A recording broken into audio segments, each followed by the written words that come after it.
All right, in this video we are talking about bear deterrence. I did a video a few years ago about more bear mitigation practices in the backcountry with camping, food storage, just areas to avoid and where you're gonna run into bears. So this video we're just gonna focus on deterrence, and never forget that the best bear deterrent is to just not be in grizzly bear country and to avoid the areas that they're being in and to be loud. That's the biggest thing, is if you're hiking on a trail and you know there's bears in the area, if you just talk loud, that's the best mitigation possible to deter bears out of the area.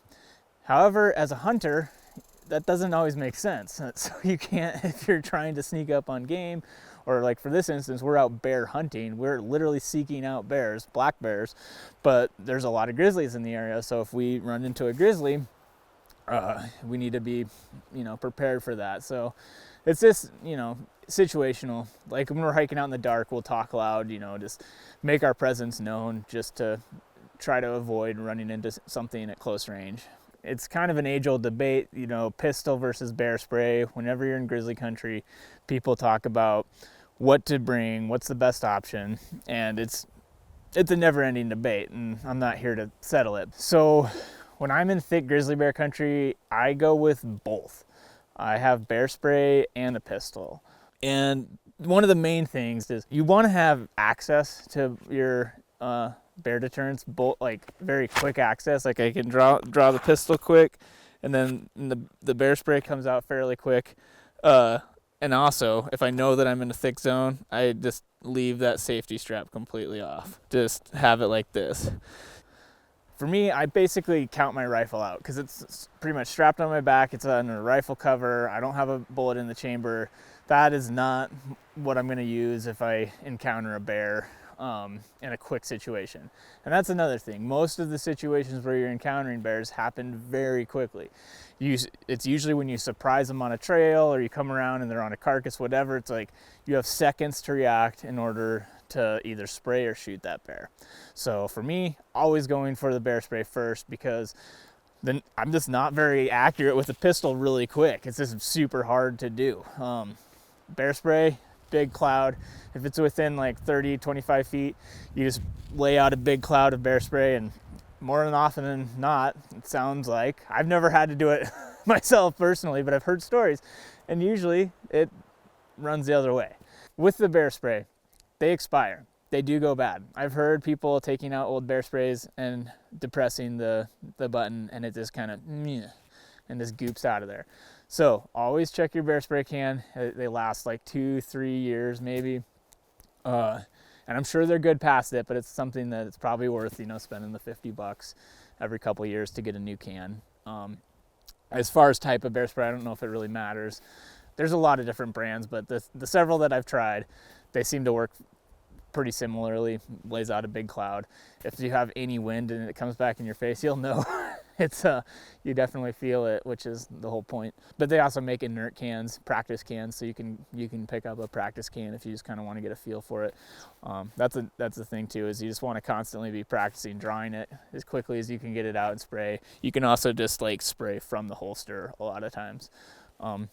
And just have it in a place where it's accessible and you can reach it quickly. That's a big thing. I've seen people put it on your backpack. You're never going to reach it in time on your backpack. Either on your hip, chest.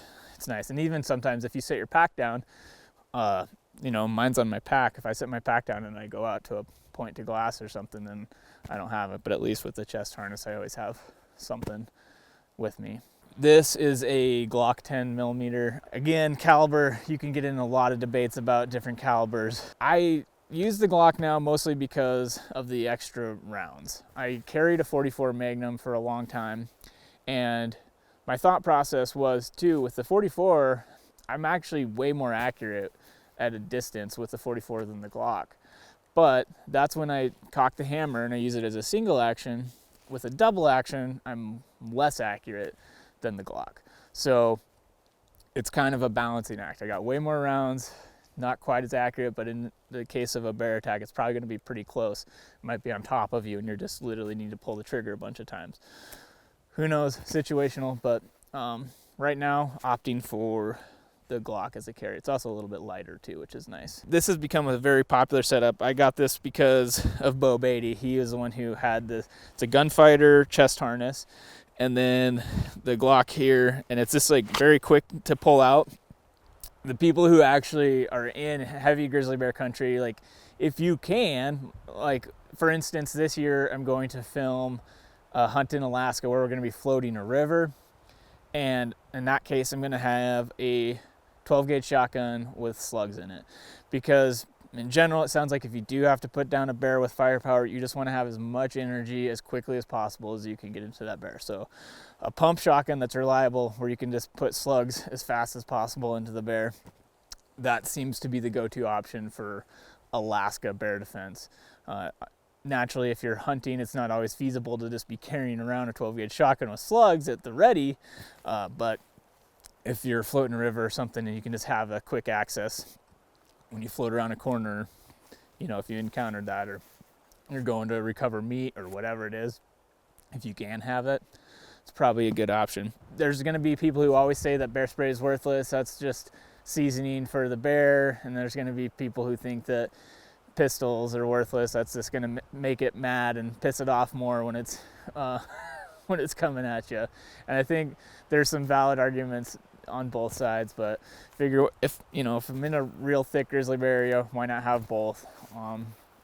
Yeah, and then there's always, if it always comes down to it, you just and it's on top of you, just play dead with a grizzly bear, because generally they are trying to